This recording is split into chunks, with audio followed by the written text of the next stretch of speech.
చదువుతుంది తక్కువ అని కాదు, but how I can integrate other fields into your domain.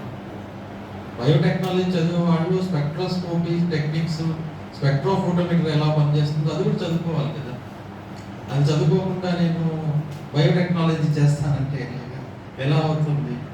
అసలు ఒక మైక్రోస్కోప్ ఎలా పనిచేస్తుందో నాకు తెలియదు, ఎన్ఎంఆర్ ఎలా పనిచేస్తుందో నాకు తెలియదు, ఒక ట్రాన్స్మిషన్ ఎలక్ట్రాన్ మైక్రోస్కోప్ ఎలా పనిచేస్తుందో నాకు తెలియకుండా మీరు స్టడీ చేయలేదు, రీసెర్చ్ చేయలేదు. ఎలా ఉంటుందంటే బ్లాక్ బాక్స్ లాగా ఉంటుంది. ఏదో ఇన్పుట్ ఇచ్చాము, అవుట్పుట్ ఇచ్చాము. అది తీసుకెళ్ళి మీ గైడ్కి ఇచ్చి నువ్వు పేపర్ రాయంటారు. మీరు రాయి, నువ్వు పేపర్ గైడ్గా ఇస్తారనమాట reports.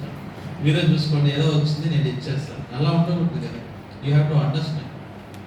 So order of the day మనం వాటితో పాటు మనం కూడా కొంత అవుట్ సైడ్ పెరిఫెరీకి వెళ్ళాలి. నేను అదే చెప్తున్నాను. మీకు సబ్జెక్ట్స్, మీ డిపార్ట్మెంట్లు, మీ కరికులము అవే సరిపోదు. దాంతోపాటు అదర్ ఏరియాస్లో కూడా మనం నాలెడ్జ్ పెంచుకోవాలి.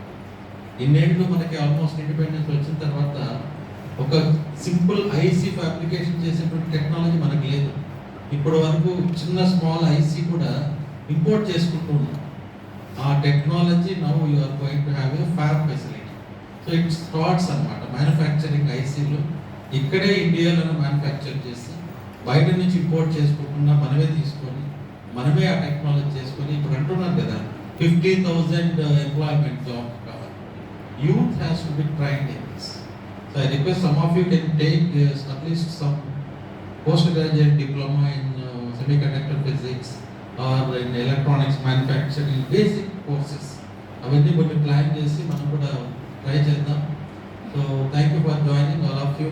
All the best for the future. Okay. Good.